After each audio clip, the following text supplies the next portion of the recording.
Marcus Thompson wiped the sweat from his forehead as he adjusted his tie one more time. The mirror in the company bathroom showed a man who had aged beyond his 32 years. Dark circles under his eyes told the story of countless sleepless nights spent caring for his 8-year-old daughter Emma, while juggling his job as a maintenance supervisor at Blackstone Industries. The elevator ride to the 20th floor felt like an eternity. Marcus had never been this high in the building before. His work usually kept him in the basement levels, fixing pipes and checking electrical systems. Today was different. Today, he had been summoned to meet the CEO himself, Richard Blackstone. The secretary's desk was bigger than Marcus's entire living room. She barely looked up from her computer screen as she pointed toward the massive oak doors. "Mr. Blackstone will see you now," she said in a voice that suggested Marcus was just another inconvenience in her busy day. The office was like something from a movie. Floor-to-ceiling windows overlooked the entire city.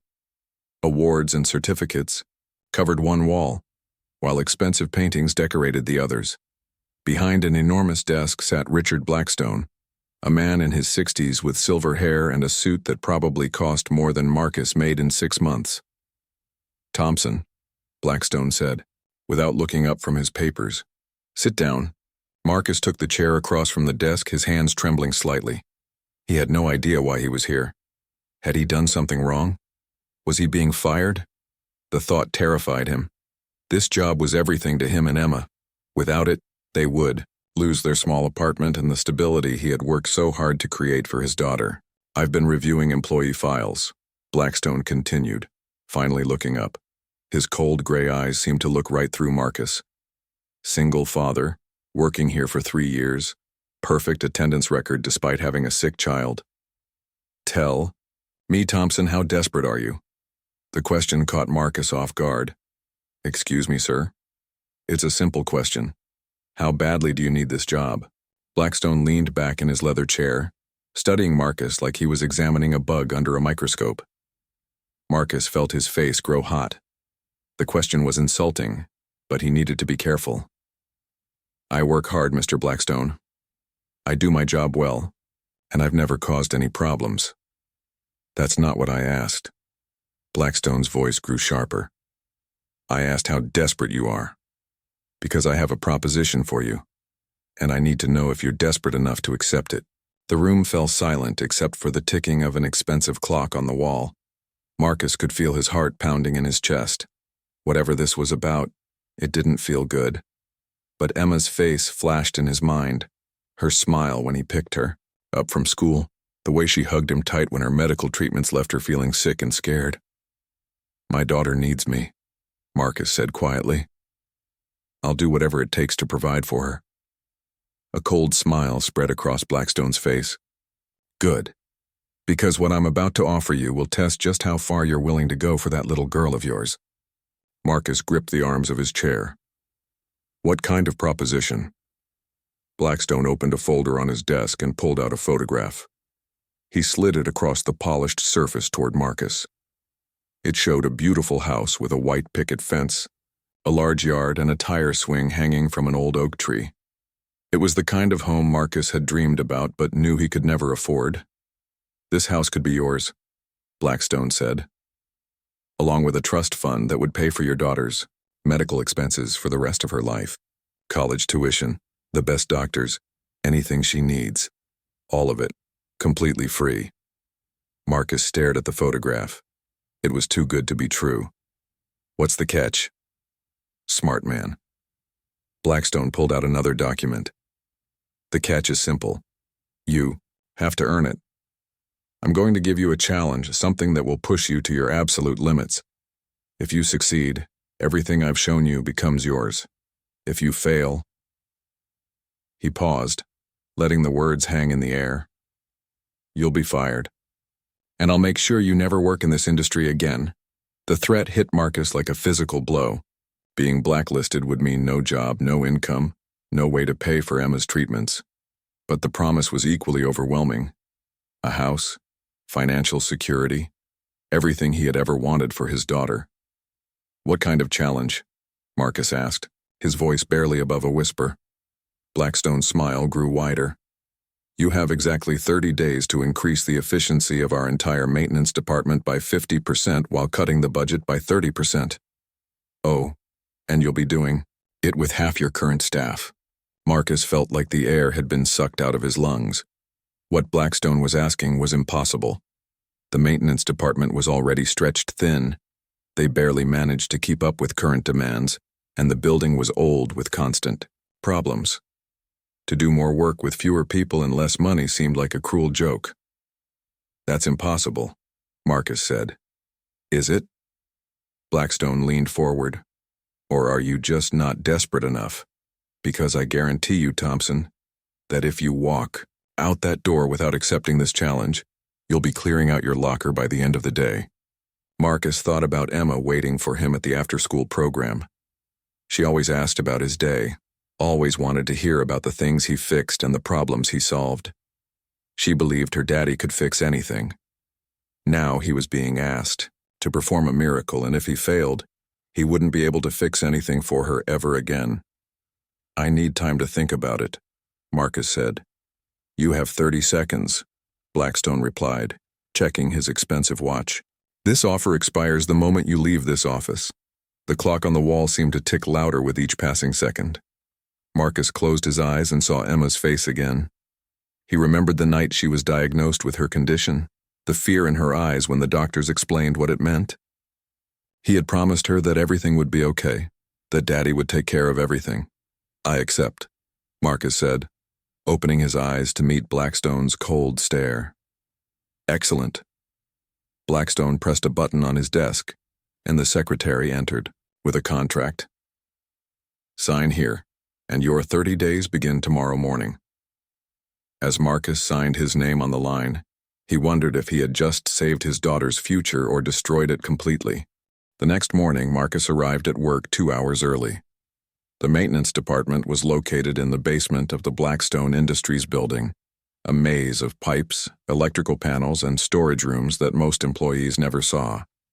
This was his domain, the place where he had spent 3 years learning every inch of the building's infrastructure. His team consisted of 12 people, electricians, plumbers, general maintenance workers, and cleaning staff. They were good people who worked hard for modest pay. Now he had to tell half of them that they were losing their jobs, and somehow convince the remaining half to work twice as hard for the same money. The first person to arrive was Janet Martinez, a 50-year-old janitor who had worked at Blackstone for 15 years. She was like a mother figure to everyone in the department, always bringing homemade cookies and checking on people when they were having tough times. Marcus, you're here, early, she said, hanging up her coat. Everything okay? You look worried. Before Marcus could answer, the rest of the team began arriving. Tony Ricci, the head electrician, was joking with Sarah Kim, the newest member of their team who had just finished her plumbing apprenticeship. Old Pete Williams shuffled in, carrying his toolbox that weighed almost as much as he did. These people weren't just co-workers. They were family. At 8 o'clock sharp, Marcus called everyone together in the break room. The space was small and cramped, with a coffee machine that barely worked and fluorescent lights that flickered. Everyone crowded around the single table, sensing that something important was happening. I need to tell you all something, Marcus began, his voice shaking slightly. Yesterday, Mr. Blackstone gave me a challenge. If I succeed, it could change everything for me and Emma. But if I fail, I'll be fired and probably blacklisted from the industry. The room went quiet. Everyone knew about Emma's medical condition and how hard Marcus worked to provide for her. Janet reached over and patted his hand encouragingly. What kind of challenge? Tony asked. Marcus took a deep breath. I have 30 days to increase our department's efficiency by 50% while cutting the budget by 30%, and I have to do it with only 6 people instead of 12. The silence that followed was deafening. Sarah's face went pale as she realized what this meant for the newest employees. Pete shook his head sadly. Tony muttered something under his breath that wasn't appropriate for mixed company. So, half of us are getting fired, Janet said quietly. I don't want to fire anyone, Marcus said quickly. But if I don't do this challenge, I'll lose my job and Blackstone will probably replace me with someone who will fire people anyway. At least this way, I can try to choose who stays and who goes based on what's best for everyone." "This is crazy," Sarah said, tears forming in her eyes. "How are 6 people supposed to maintain this entire building? It's 20 floors, Marcus. We already work overtime just to keep up with basic repairs." Marcus had spent the entire night thinking about this exact problem. The building was old and constantly breaking down. The heating system was temperamental, the elevators needed frequent attention, and there were always plumbing issues somewhere. With 12 people, they managed to stay on top of things most of the time. With 6 people, it seemed impossible. "I have some ideas," Marcus said, "but I need everyone's help to make this work." Over the next hour, Marcus laid out his plan. It was ambitious and would require everyone to learn new skills and work outside their comfort zones. The electricians would need to handle basic plumbing repairs. The plumbers would need to learn some electrical work. Everyone would need to take on cleaning duties in addition to their regular jobs. "We'll implement a preventive maintenance schedule," Marcus explained, drawing diagrams on the whiteboard. "Instead of waiting for things to break, we'll fix them before they become problems. It'll be more work up front, but it should reduce emergency repairs in the long run." Tony raised his hand. "What about the budget cuts? How are we supposed to buy parts and supplies with less money?" "We'll have to get creative," Marcus replied. "I'm thinking we can salvage parts from old equipment instead of buying new ones. We can negotiate better deals with suppliers. Maybe we can even do some of the work that we usually contract out to other companies." The questions and concerns kept coming. How would they handle emergencies with fewer people? What about safety protocols? Who would cover if someone got sick? Marcus tried to have answers, but the truth was, he was making it up as he went along. Finally, Janet stood up. "Marcus, this is a lot to ask. Some of us are going to lose our jobs and the rest of us are going to work ourselves to death trying to make this impossible plan work." Marcus felt his heart sink. If Janet wasn't supporting him, he had no chance of convincing the others. But then she continued. "However, we all know what Emma means to you. We've seen you rush to the hospital during your lunch breaks. We've covered for you when she was having a bad day and you needed to leave early. You've been there for all of us too. When my husband was laid off last year, you made sure I got extra overtime to help pay the bills. When Tony's son was in that car accident, you worked his shifts without complaining." She looked around the room at the other team members. "This man has taken care of us like family. Now he needs us to take care of him." One by one, the team members began nodding in agreement. Even Sarah, who was probably going to lose her job, managed a small smile. "What do you need us to do?" Pete asked. For the first time since entering Blackstone's office, Marcus felt a glimmer of hope. "First, I need to decide who stays and who goes. I know it's not fair, but I have to make these decisions based on the skills we'll need most." Conversation that followed was one of the hardest things Marcus had ever done. They discussed each person's strengths and weaknesses, their financial situations, and their ability to find other jobs. It was heartbreaking, but everyone understood that these decisions could mean the difference between success and failure. By the end of the morning, they had identified the 6 people who would stay: Marcus, Janet, Tony, Pete, and 2 others who had the most diverse skill sets. The 6 people who would be let go were given 2 weeks' notice and promised excellent references. As the meeting ended, Tony pulled Marcus aside. "You know this is still impossible, right? Even with everyone's help, I don't see how we can pull this off." Marcus nodded. "I know, but I have to try. Emma's counting on me." "Then we better get to work," Tony said, rolling up his sleeves. "We've got 30 days to perform a miracle." As the team dispersed to begin their regular duties, Marcus looked at the calendar on the wall. 29 days to go. He had no idea if what he was attempting was possible, but he knew that giving up wasn't an option. Emma needed him to succeed, and he would do whatever it took to make that happen. 2 weeks into the challenge, Marcus was running on 3 hours of sleep and too much coffee. The reduced team was working around the clock, but things were not going according to plan. The old building seemed to sense their desperation and was breaking down faster than ever before. On Monday morning, the air conditioning system on the 15th floor died completely. On Tuesday, A water pipe burst in the executive bathroom on the 10th floor, flooding the entire hallway. Wednesday brought an electrical fire in the main server room that took 6 hours to fix and left half the building without internet. By Thursday, Marcus was getting angry calls from department heads throughout the company. Thompson, the voice of David Sterling, the head of human resources, echoed through the basement hallway. He appeared at the bottom of the stairs, his expensive suit wrinkled and his face red with anger. My office has been without heat for 2 days. My staff is wearing winter coats to work. This is unacceptable. Marcus looked up from the heating system control panel he was trying to repair. His hands were covered in grease, and his uniform shirt was soaked with sweat. I'm sorry, Mr. Sterling, we're working as fast as we can. The heating system is older than the building itself, and we're short-staffed. I don't want excuses, Sterling snapped. I want results. If you can't handle the job, maybe we need to find someone who can. After Sterling stormed off, Janet appeared, with a cup of coffee for Marcus. Don't let him get to you, she said. He's always been a jerk. Maybe he's right, Marcus said, accepting the coffee gratefully. Maybe I can't handle this job. Look at this place, Janet. We're falling apart, and I'm supposed to be improving efficiency. The truth was, Marcus was starting to panic. They had identified several areas where they could save money and improve processes, but the execution was proving much harder than he had anticipated. The preventive maintenance schedule was a good idea in theory, but it required them to work extra hours, on top of their regular emergency repairs. The team was exhausted and morale was dropping fast. That evening, Marcus sat in his small apartment trying to help Emma with her homework. She was having trouble with a math problem about fractions, and Marcus found himself struggling to concentrate.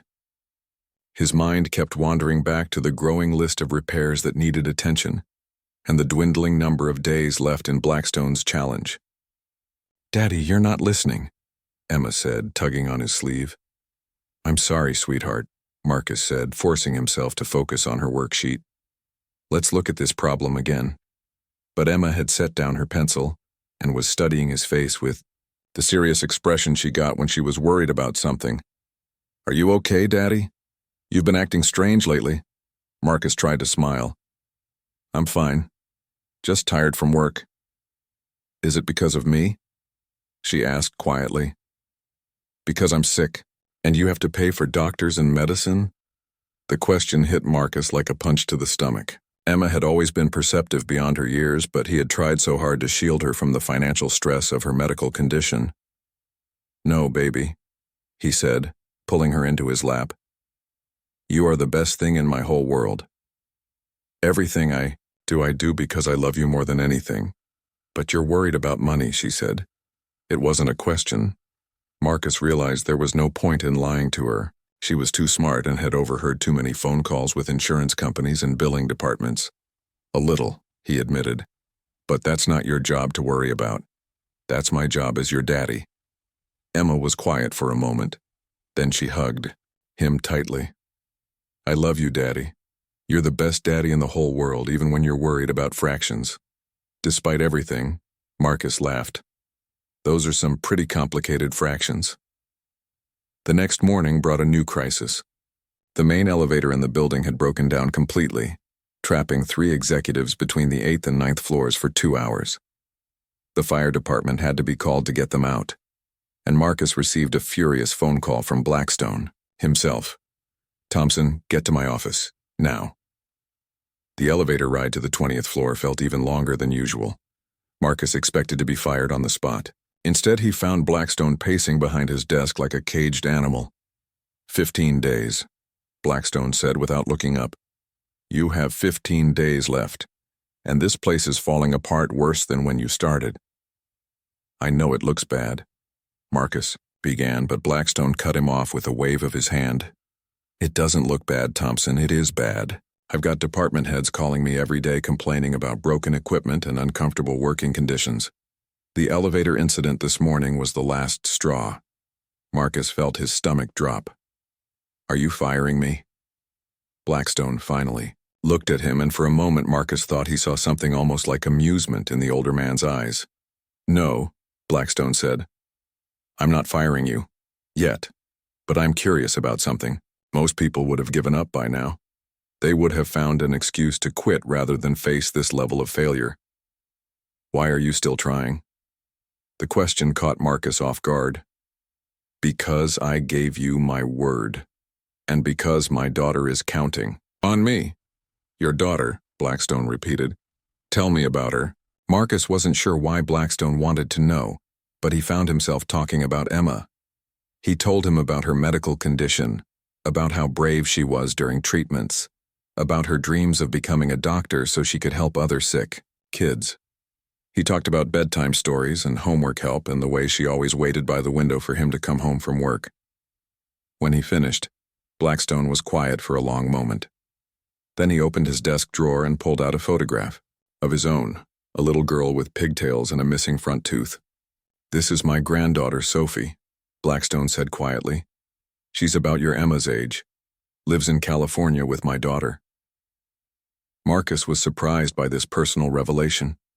Blackstone had always seemed like a cold, heartless businessman. The idea that he had a family, especially a granddaughter he clearly cared about, was jarring. I see her maybe twice a year, Blackstone continued. Always too busy with work, you understand. Always another deal to close, another problem to solve. He put the photograph back in the drawer. The point is, Thompson, I understand what it means to want the best for a child. The difference is you're actually doing something about it. Marcus wasn't sure how to respond to this unexpected moment of vulnerability from his boss. I'm going. To give you one piece of advice, Blackstone said, his business mask sliding back into place. Stop trying to do everything yourself. You've got good people working for you. Trust them to help you find the solution. As Marcus left the office, he thought about Blackstone's words. He had been so focused on proving himself that he hadn't been listening to his team's ideas. Maybe it was time to change his approach. That afternoon, Marcus called an emergency team meeting in the break room. The remaining 6 team members looked exhausted and defeated.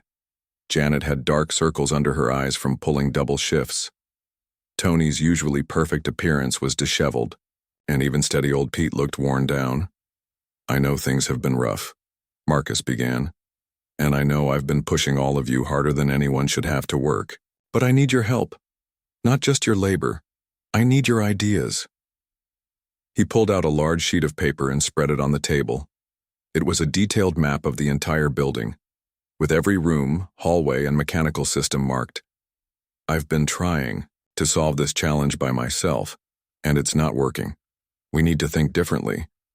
What if we approach this like we were designing a completely new maintenance system from scratch? Tony leaned forward to study the map. What do you mean? I mean, what if we stopped reacting to problems and started preventing them? What if we could predict when something was going to break before it actually broke? Janet raised an eyebrow. That sounds like magic, Marcus. Maybe not magic, Pete said thoughtfully. I've been working on old buildings for 40 years. You get to know the signs, the way a pipe sounds before it bursts, how an electrical panel smells before it shorts. Out. Exactly, Marcus said excitedly. Pete, you can predict problems before they happen. What if we documented all of that knowledge? What if we created a system where we could spot trouble early? Over the next 3 hours, the team brainstormed ideas that Marcus had never considered. Janet suggested creating a maintenance app where employees could report minor issues before they became major problems. Tony proposed installing simple monitoring devices on critical systems that would alert them to unusual conditions. Pete wanted to train other team members to recognize the warning signs he had learned through decades of experience. The most innovative idea came from Sarah Kim, one of the team members who had been laid off, but had volunteered to help during her final 2 weeks. She suggested partnering with the building's security guards who walked through every floor multiple times per day. They're already there, she explained. What if we trained them to do basic visual inspections while they're making their rounds? They could check for water leaks, unusual sounds, burnt smells, things that don't require technical knowledge but could give you early warning of problems. Marcus felt a spark of excitement for the first time in weeks. These weren't just good ideas. They were revolutionary approaches to building maintenance that could actually work. There's one more thing, Marcus said. We need to think about efficiency differently. Instead of trying to do more work, what if we could eliminate unnecessary work? He showed them a spreadsheet he had been working on that tracked every maintenance request for the past year. The data revealed some surprising patterns. "Look at this," he said, pointing to a cluster of entries. "Elevator repairs on floors 12 through 15. We get called up there twice a week for the same problems. What if instead of fixing the symptoms, we addressed the root cause?" Tony studied the data. The elevators in that section are from 1987. They're constantly breaking down because they're worn out. "Right, but replacing them isn't in our budget," Marcus said. "But what if we rebuilt them using salvaged parts from the building's other mechanical systems? We could essentially create custom solutions using materials we already have." The team spent the rest of the day developing what they called the new system. It combined predictive maintenance, employee involvement, creative problem-solving, and resource recycling into a comprehensive approach that could revolutionize how the building was maintained. But implementing the system would require incredible coordination and effort. They had only 12 days left. "This is either going to be the most brilliant thing we've ever done," Tony said, "or the most spectacular failure in company history." "I'm willing to try if you are," Marcus said. One by one, each team member nodded their agreement. Even the employees who were being laid off volunteered to help implement the new system during their remaining time at the company. The next week was a whirlwind of activity. Marcus barely slept as he worked with building management to get approval for their innovative approaches. Janet created training materials for the security guards and other employees who would be participating in the new maintenance reporting system. Tony designed and installed simple monitoring devices throughout the building using spare parts and his own electronic expertise. Pete became the star of the operation, teaching everyone his decades of accumulated knowledge about predicting equipment failures. He walked through the building with different team members each day, showing them how to listen for unusual sounds, smell for burning components, and feel for vibrations that indicated impending problems. The security guards embraced their new role enthusiastically.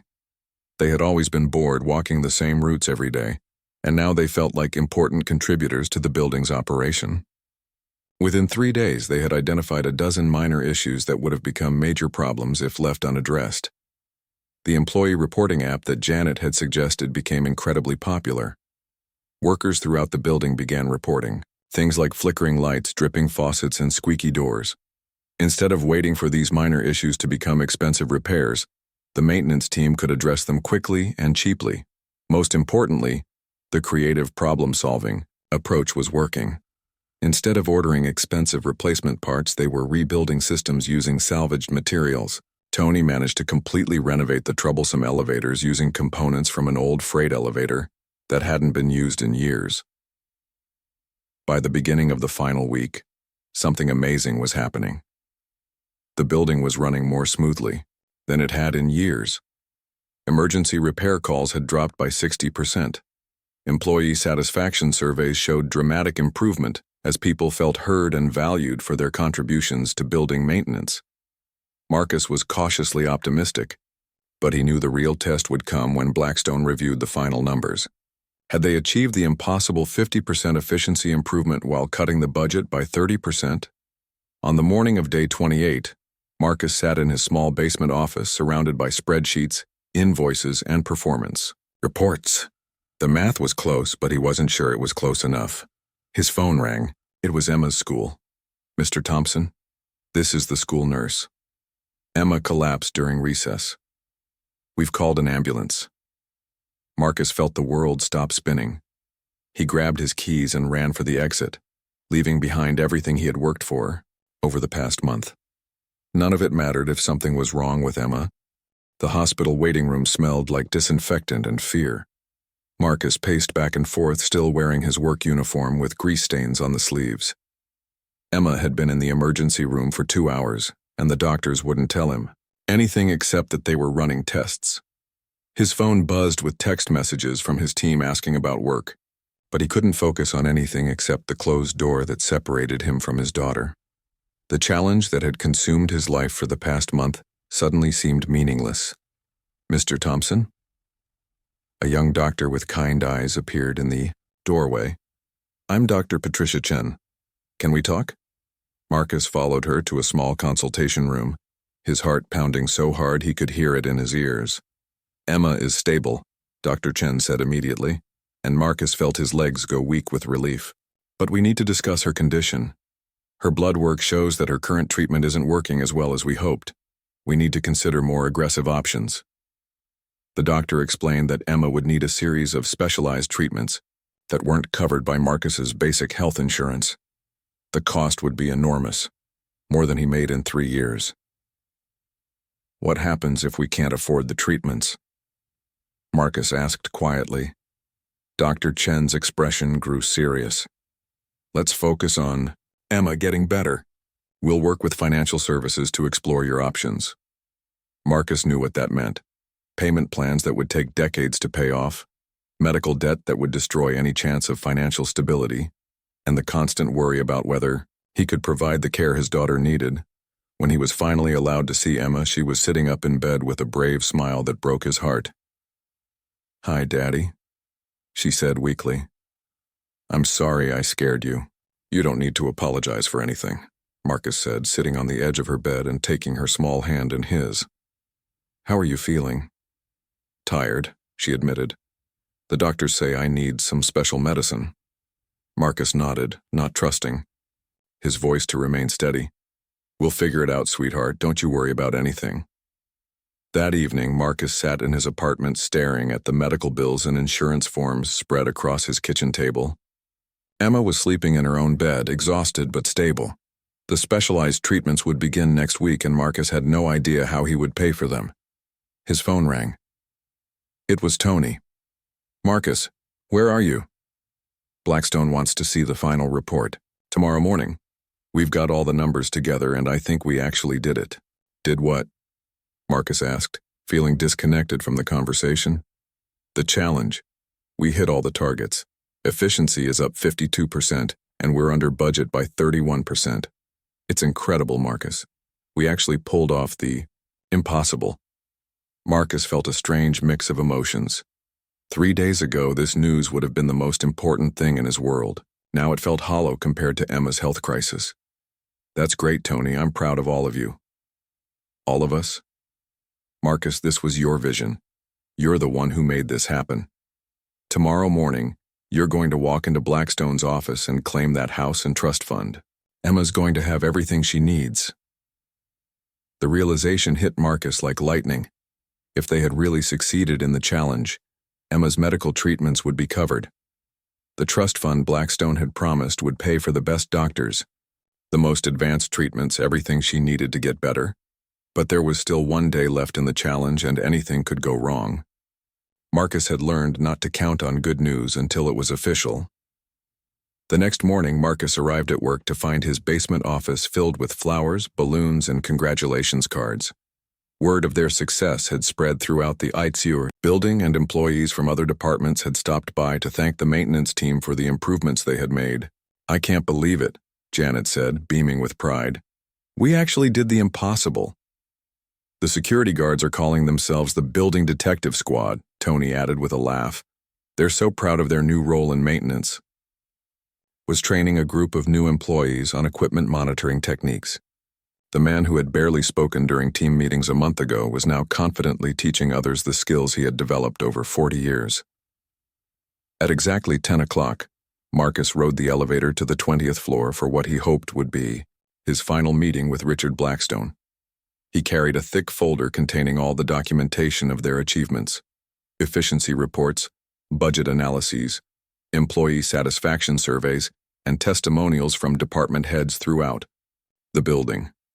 Blackstone's secretary smiled at him for the first time in 3 years. "Go right in, Mr. Thompson. He's expecting you." The CEO's office looked different somehow. The same expensive furniture and artwork were there, but the atmosphere felt less intimidating. Blackstone was standing by the window, looking out over the city. "Thompson," he said without turning around, "I've been getting some interesting reports about your department." "Yes, sir," Marcus replied, setting his folder on the desk. 52% efficiency improvement, 31% budget reduction, employee satisfaction up across the entire building, emergency repairs down by 60%. Blackstone finally turned around, And Marcus was surprised to see something that might have been respect in his eyes. How did you do it? Marcus spent the next 30 minutes explaining their revolutionary approach to building maintenance. He talked about predictive maintenance, employee involvement, creative problem solving, and resource recycling. He described how they had transformed the building's culture from reactive to proactive, from individual departments to collaborative teams. The key was realizing that maintenance isn't just about fixing things when they break, Marcus concluded. It's about creating systems that prevent things from breaking in the first place. Blackstone listened without interruption, occasionally, nodding or asking clarifying questions. When Marcus finished, the older man was quiet for a long moment. You know, Blackstone said finally, when I created this challenge, I didn't think it was possible to succeed. I thought you would fail, and I would have a legitimate reason to restructure the entire maintenance department. Marcus felt his heart skip a beat. You wanted me to fail? I expected you to fail, Blackstone corrected. There's a difference. I've been in business for 40 years, Thompson. I've seen every kind of employee, every type of worker. Most people, when faced with an impossible challenge, find ways to make excuses. They blame circumstances, other people, lack of resources. They protect themselves by ensuring they have someone else to blame when things go wrong. Blackstone walked over to his desk and picked up the folder Marcus had brought. But you did something different. Instead of making excuses, you made solutions. Instead of protecting yourself, you trusted your team. Instead of accepting limitations, you redefined what was possible. Marcus wasn't sure where this conversation was heading, but something in Blackstone's tone had changed completely from their first meeting. I've been watching your progress closely, Blackstone continued. Not just the numbers, but how you achieved them. Do you know what impressed me most? The efficiency improvements? Marcus guessed. No. It was yesterday, when you left everything behind to rush to the hospital. Your team told me what happened. They also told me that even while you were worried sick about your daughter, you called to make sure they had everything they needed to finish the final reports. Marcus was surprised that his team had spoken to Blackstone. Emma is the most important thing in my life. Exactly. And that's what makes you the kind of leader this company needs. Blackstone opened his desk drawer and pulled out a different set of documents than Marcus had expected. The house and trust fund I promised are yours. Of course, the challenge has been completed successfully. Marcus felt relief wash over him. Emma would have the medical care she needed. But I have another proposition for you, Blackstone continued. I want you to become the Director of Facilities Management for all of Blackstone Industries. We have 12 buildings across the state, and they all need what you've created here. The salary is triple what you're making now, plus full executive benefits. The offer was so unexpected that Marcus had to sit down. Director? But I'm just a maintenance supervisor. You were a maintenance supervisor, Blackstone corrected. Now you're the man who revolutionized how we think about building operations. I want you to implement your system company-wide. Marcus thought about what this would mean. Financial security beyond anything he had ever imagined. The ability to provide Emma with not just medical care, but every opportunity she could ever want. A career that would let him use his skills to help other people while building something meaningful. There's one condition, Blackstone added. I want your team to come with you. Janet, Tony, Pete, all of them. They'll be promoted to management positions at our other facilities. What you've built here works because of the people who helped create it. Marcus felt tears forming in his eyes. A month ago, he had been a single father struggling to make ends meet, terrified of losing his job. Now he was being offered the chance to transform not just his own life, but the lives of everyone who had supported him. Why? Marcus asked. Why are you doing this? Blackstone was quiet for a moment, then he pulled out the photograph of his granddaughter again. Because 30 years ago, I was offered a choice between spending time with my family and building my business. I chose the business. My daughter grew up barely knowing me. My granddaughter lives across the country because my daughter wanted her children to have a different kind of father figure than she had. He looked at the photograph with obvious regret. You chose differently. When faced with an impossible challenge, you didn't sacrifice your principles or your family. You found a way to honor both. That's the kind of person I want leading this company into the future. Marcus stood up and extended his hand. I accept. As they shook hands, Marcus realized that the impossible challenge had changed more than just his circumstances. It had shown him that with the right people, the right approach, and the willingness to think differently, truly impossible things could become possible. That evening, Marcus sat with Emma in their small apartment, helping her with homework while they waited for takeout from her favorite restaurant. Tomorrow they would start looking at houses. Next week, Emma would begin her new treatments with the best doctors in the state. "Daddy," Emma said, looking up from her math worksheet, "you seem different today. Happy different." "I am happy," Marcus said, pulling her close. "We're going to be just fine, sweetheart. Better than fine." "Because you fixed the impossible thing at work?" Marcus smiled. Sometimes Emma understood things better than adults did. "Because I learned that impossible things aren't really impossible. They just require us to think about them differently." Emma nodded seriously, as if this made perfect sense to her 8-year-old mind. "Like how I couldn't reach the cookies on the top shelf until I figured out I could use a chair." "Exactly like that," Marcus said, laughing. "Sometimes the solution is right there waiting for us to see it." 6 months later, Marcus stood in the kitchen of his new house making pancakes for Emma before school. The house was everything the photograph had promised and more. A spacious kitchen with modern appliances, a living room with huge windows that let in the morning sun, and a backyard where Emma could play safely. But the most important change wasn't the house or even the money. It was Emma herself. The specialized treatments had worked better than anyone had dared to hope.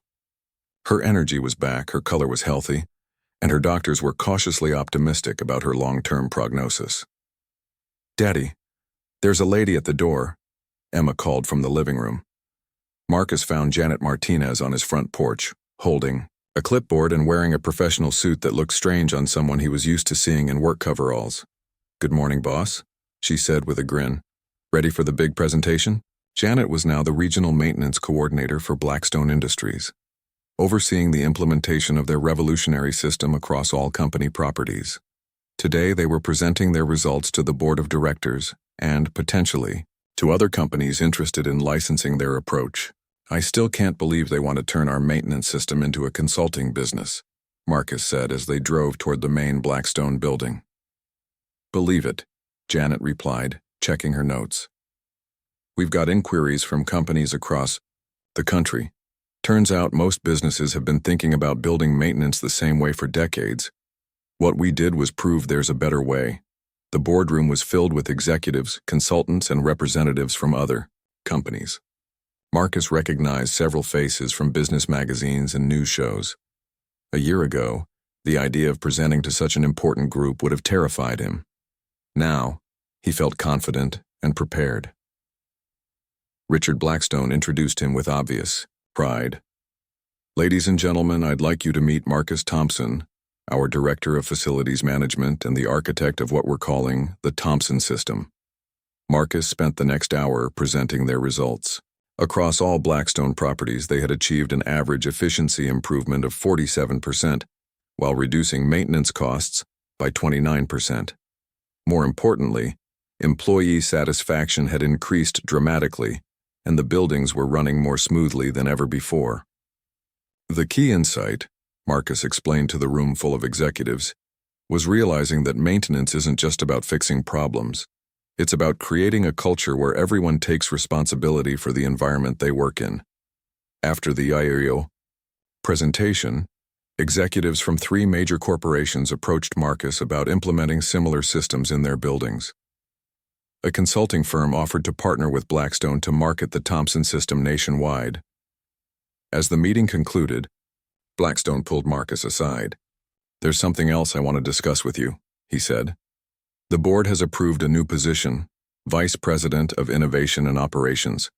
We want you to lead a team that looks for similar opportunities to revolutionize other aspects of our business." Marcus was stunned. "Vice President? Richard, a year ago I was fixing toilets in the basement." And now you're redesigning how businesses think about problem solving, Blackstone replied. That's exactly the kind of leadership we need.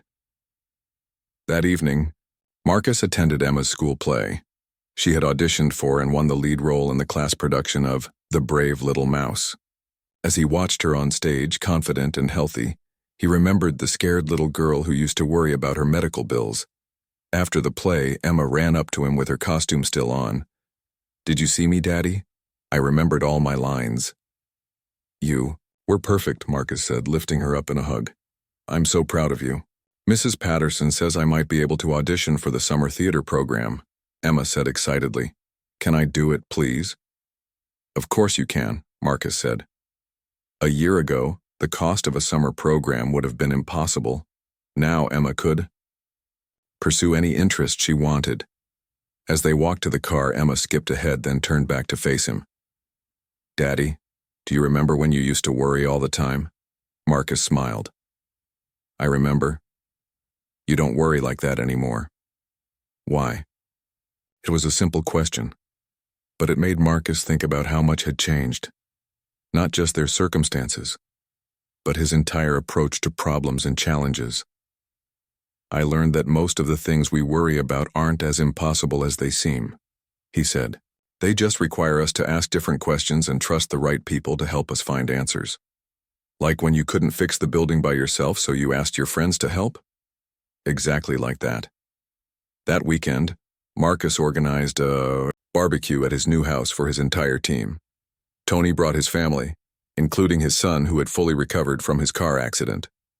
Pete came with his wife of 45 years who had never seen him as happy as he'd been since his promotion to senior training coordinator. Janet brought her husband, who had found a new job and was doing well. Even Sarah Kim was there. She had been hired by one of the companies that wanted to implement the Thompson system and was now leading their maintenance transformation project. As Marcus watched his friends and colleagues enjoying themselves in his backyard, he thought about the impossible challenge that had brought them all together. Richard Blackstone had created the challenge to test him, but in the end, it had revealed something more important than Marcus's individual capabilities. It had shown the power of people working together to solve problems that seemed impossible. When faced alone, Emma ran up to him, grass stains on her new dress and a huge smile on her face. Daddy, Tony says he's going to teach me how to fix things. Can I learn? If you want to, Marcus said. But remember, the most important thing about fixing things isn't knowing how to use tools. It's understanding that every problem has a solution. If you're willing to think creatively and ask for help when you need it. Emma nodded seriously, then ran back to join the other children playing in the yard. As the sun set over his new neighborhood, Marcus felt a deep sense of contentment.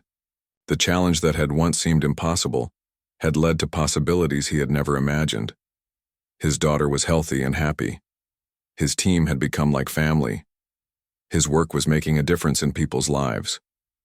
But most importantly, he had learned that the word impossible was just another problem waiting for the right solution.